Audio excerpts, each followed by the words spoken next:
is holding you back, I guess, whether it's from the mound, whether it's in the field.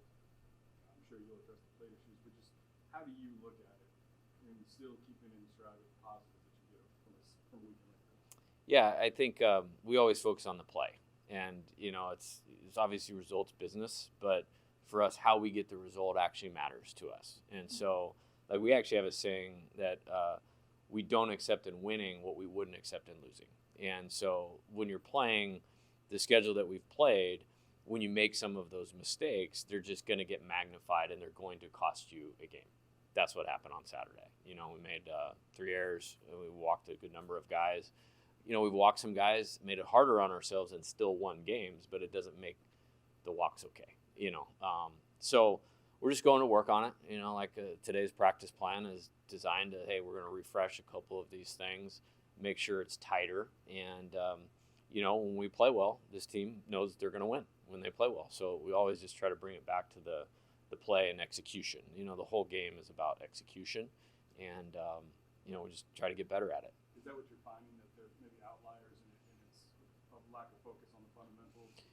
I don't think there's a lack of focus is not a problem with this team. I think it's hard. We made a base running mistake in Friday's game.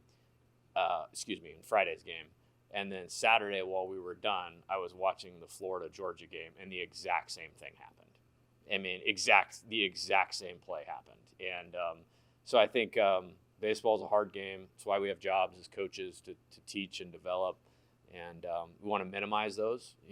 Championship teams, master eliminating mistakes. And it's John Wooden, quote right there. So that's what we want to keep trying to do. Win games while we make mistakes and clean them up as we go. With some of the bullpen, I guess, inconsistency, do you think it's just as simple as just throwing more strikes and not walking as many guys? Because you guys haven't hit that hard for the bullpen this year. Yeah, I mean, you want to eliminate the free bases. I think if you have less than 6 free bases a game between walks, hit by pitches, stolen bases, you give yourself a great chance to win.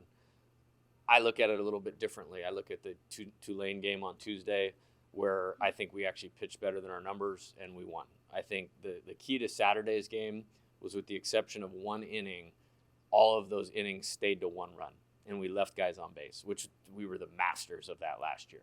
That's how we survived the season, of keeping innings at 1 run.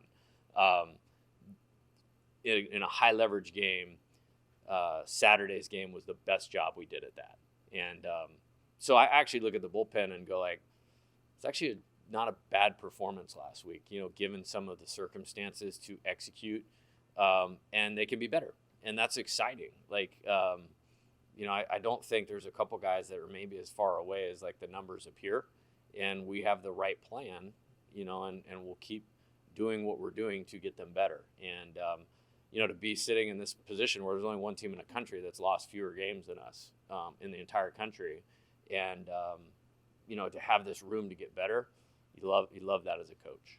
How did last year's experience with matching up and using your limited bullpen pieces, how does that apply to this year? What have you learned and taken away from that? Well, yeah, it's more than last year. I haven't coached at LSU my entire career, so you have to find ways to do things differently. And I'm very comfortable with having to do it that way. I think the opportunity is we actually have more talent on this team, in spite of the injuries and some of the setbacks, where that model can be effective even more. And I'm excited about that if that's what we have to do. I think there's different answers, than just doing it that way this year. And we've succeeded doing it a little bit more traditionally. But, hey, I want all these guys to be successful. That's coaching, is putting your players in position to be successful. Feel great about how we did that last year. I think we need to really throw everything against the board, look at it, go out and give them a plan of how we should call pitches, how we should focus on developing, how we keep them in the right lane to be successful, and then put the sum of the parts together and get peak performance. That's what I'm trying to do with literally every area of this thing. What kind of goes into limiting damage in an inning? You guys did it consistently. Yeah. But just what kind of goes into that? I think, the strikes piece, owning the count, as I would talk about, there are 2 of the first 3 for strikes, then you can kind of dictate what you want to throw, as opposed to having to give in to the hitter.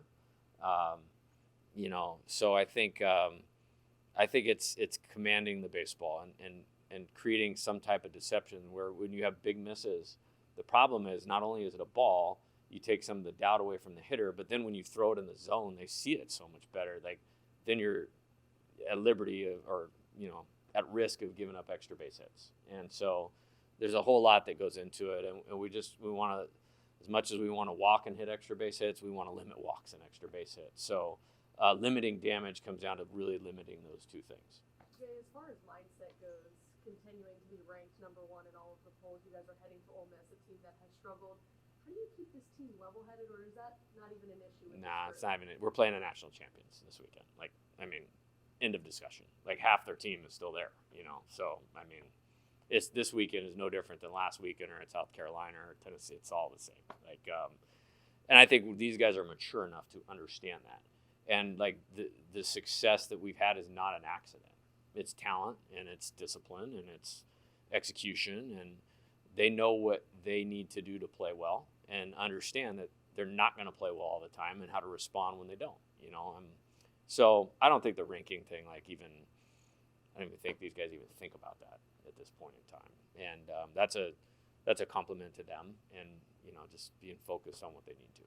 And you mentioned talent. You've got a lot of young guys that have Yeah. just blown up on the scene here at LSU. Why has Jared Jones been so successful? Yeah, he's awesome. I am really proud of his evolution, and right away, like this was like a guy that I knew had a chance to be good. We had to work hard to get him to not sign in the draft, and then he started off, had a great lead up to the season. And when you think about all the pitchers that we have, like seeing that through a fall and leading into the season, like he performed really, really well.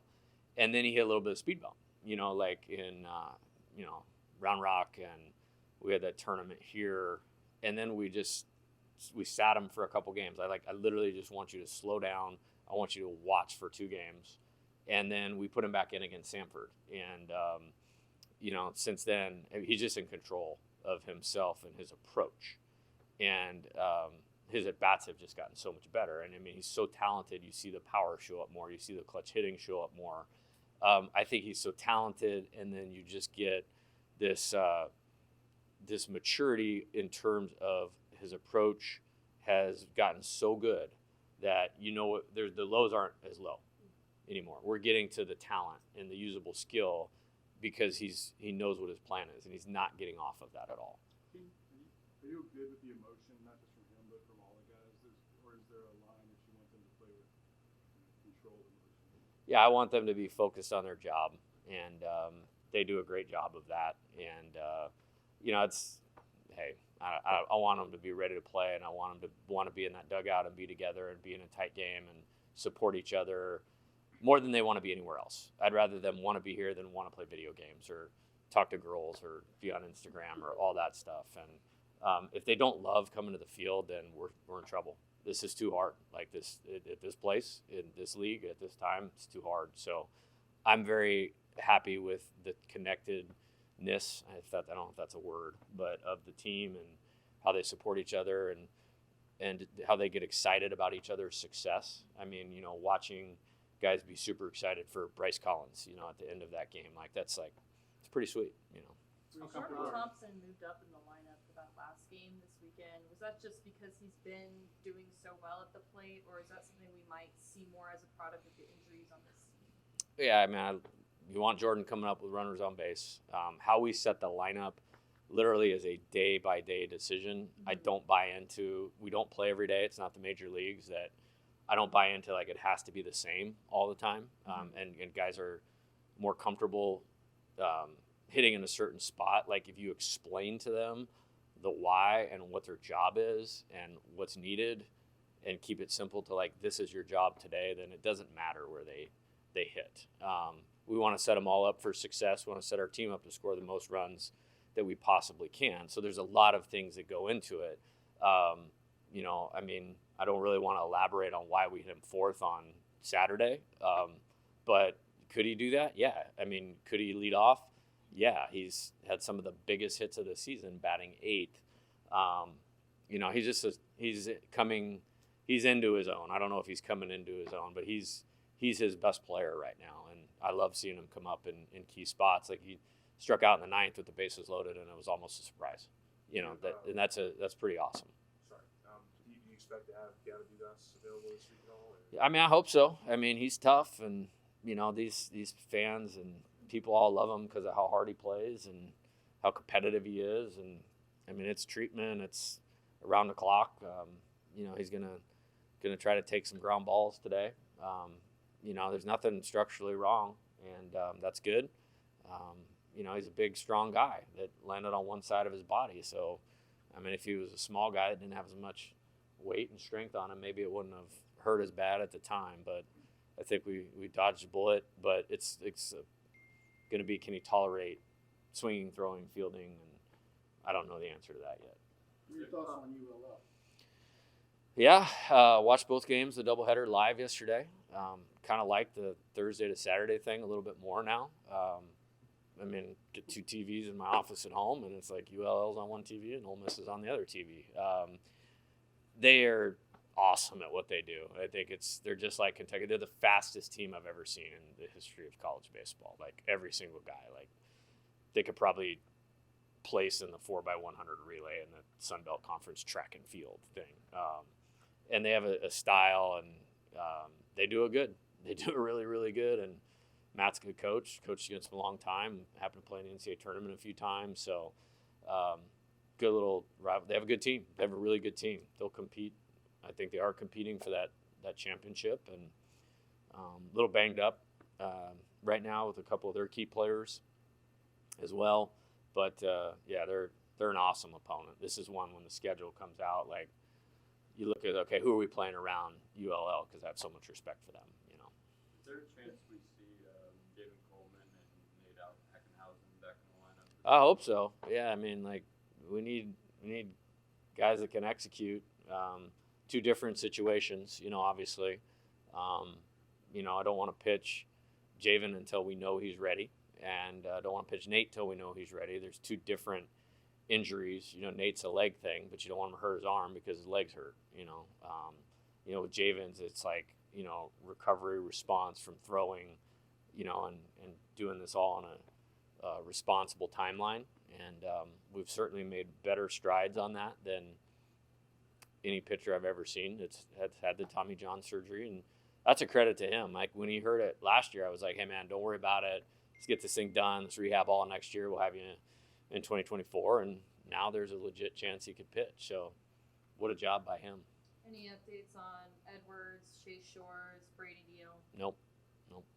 Like Bryce Collins, I know he was at Arizona with you, but just how have you seen him grow this season? Yeah, it's awesome. He's, you know, I mean, I recruited him when he was 15 years old, and so that's 4 years of high school before he even pitched for me. And then his 5th outing, he got hurt, and then he missed 2 years, and he was trying to become a pro basketball player during COVID and broke his hand in the middle of his Tommy John surgery or something like that.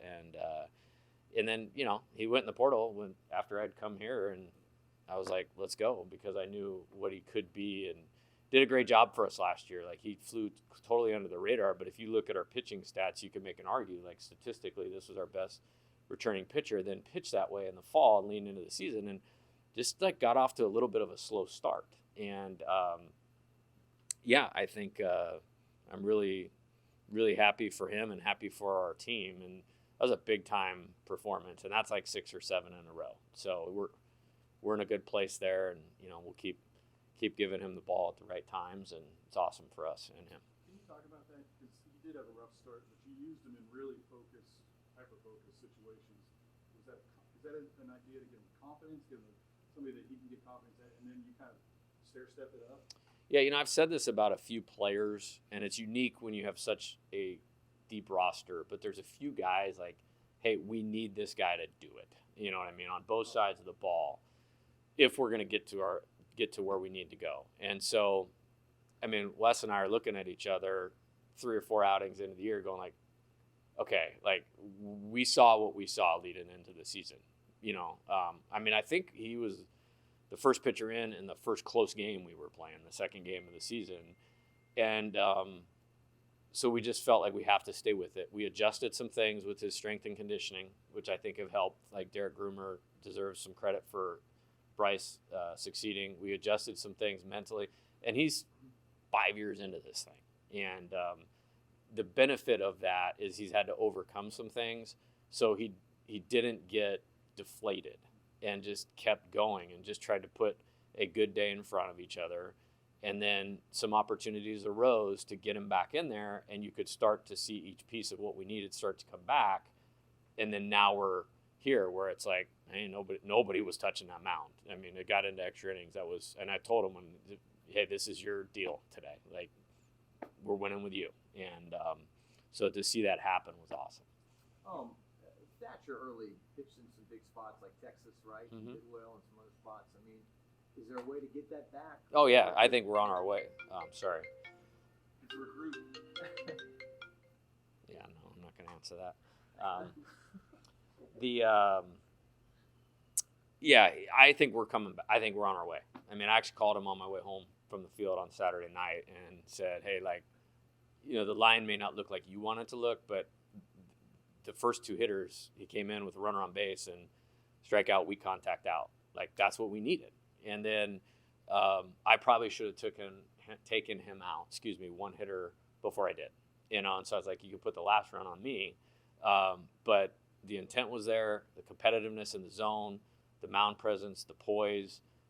We're going to get there. Like, I have no doubt about it. And he'll be pitching a lot. And I feel good about when he's out there. So, again, like, as a coach, I look at this probably different than all of you do.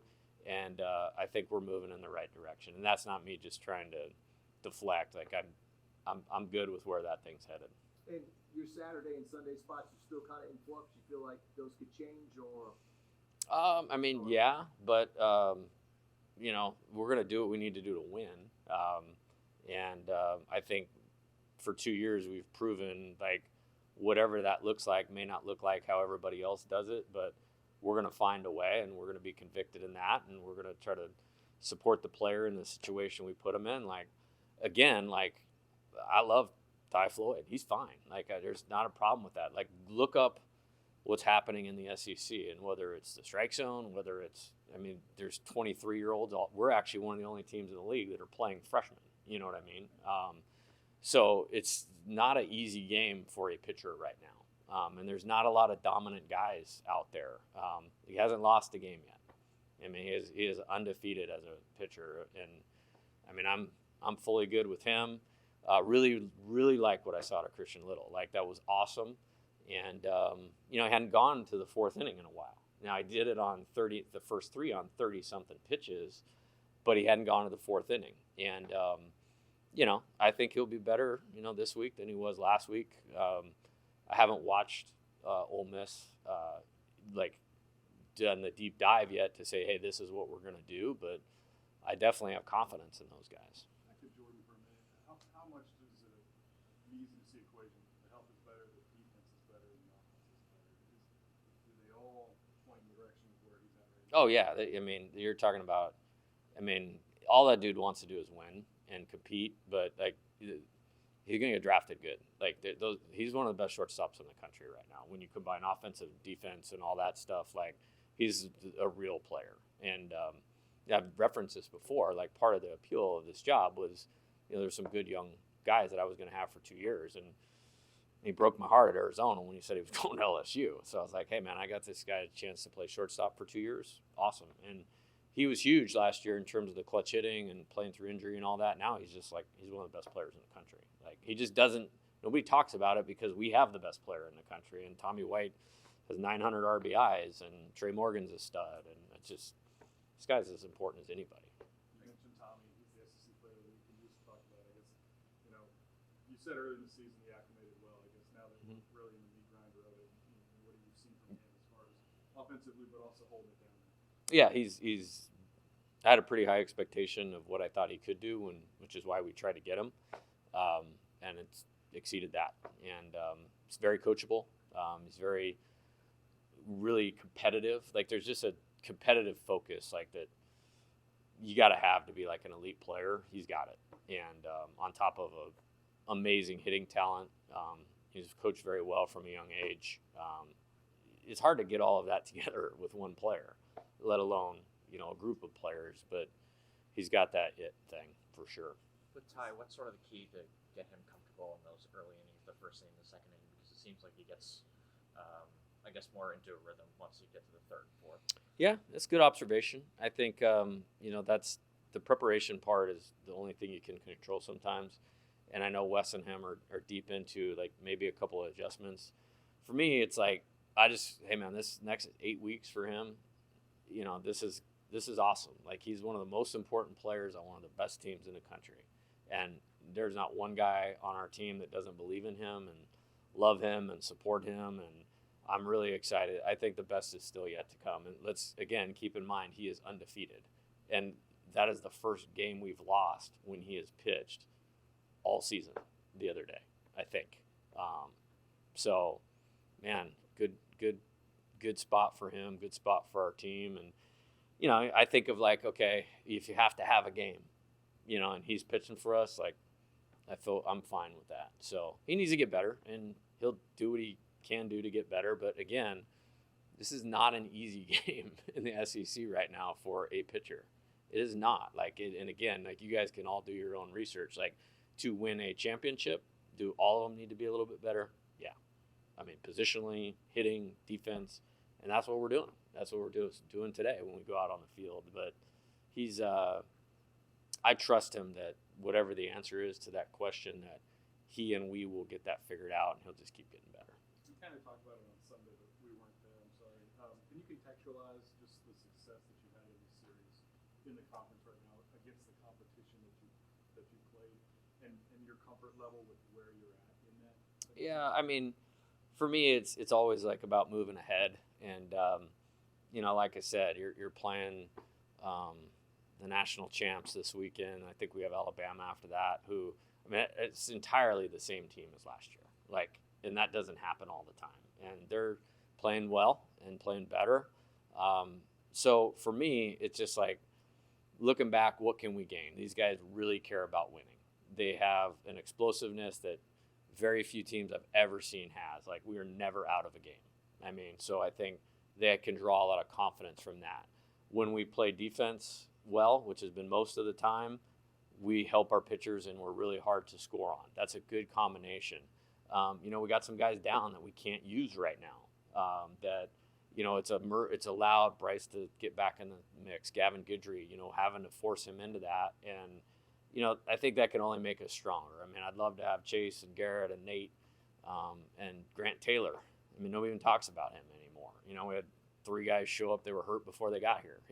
It's just you got to keep going. And I hope this is a good lesson for the players. Like, no matter what happens to you, like, there's always a way.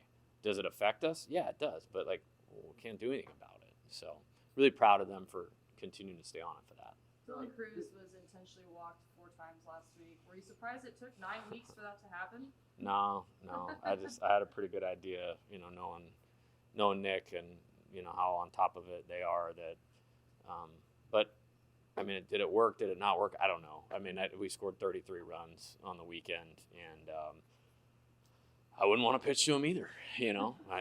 There's no answer to what to do. Like, it's easy on the outside to go, what are you doing? I have my own thought on the last one, but it's my thought. It's not. It's the best player in college baseball in a long time. I wouldn't want to pitch to him either. I remember feeling that way when Rutschman was in the box at Oregon State and Spencer Torkelson was in the box at Arizona State. He's better than both those guys, in my opinion. And they are great, great players. I mean, Rutschman would probably be a Hall of Famer someday, So there's just no answer sometimes of what to do. Well, what was the year before you got here? I think down the stretch, the hits were really hard to come by for him. And then he gets hurt, and then you bring in all these new players, and some people could like to say, okay, he's the senior leader that's going to be there for emotional support or whatever. Maybe not think he's going to have the impact he's had. What's led to this? Yeah. First off, there's a whole really good story behind it of hey, I love left-handed hitters. There's this guy that had some success and wasn't very successful. So in the midst of getting here and players wanting to come in and meet, he came in. I said, okay, this is what I got today. We're going to strip this thing down. We're going to start from scratch. There's some ability in here. We're going to get to it more consistently. This is how we're going to do it. You on board? Yeah, super coachable. Him and Mark Wanaka work every day. He's older. So he has a more flexible class schedule. So he was here all the time on his own last year doing a ton of stuff. And we got to this place, like opening day lineup last year, he's batting 5th, behind Jacob Berry, Dylan Cruz, Trey Morgan, and Cade Doty. All right, so this is not like this is a big piece for last year. And then he gets hurt right before the season. And I'm like looking at him going like, what did you just say? Like the first inning is happening and he's telling me like, I can't play. And I'm going like, what are you talking about? You can't play. He's like, no, coach, I can't play. And I was like, okay. That was a massive blow to last year's team, like massive blow.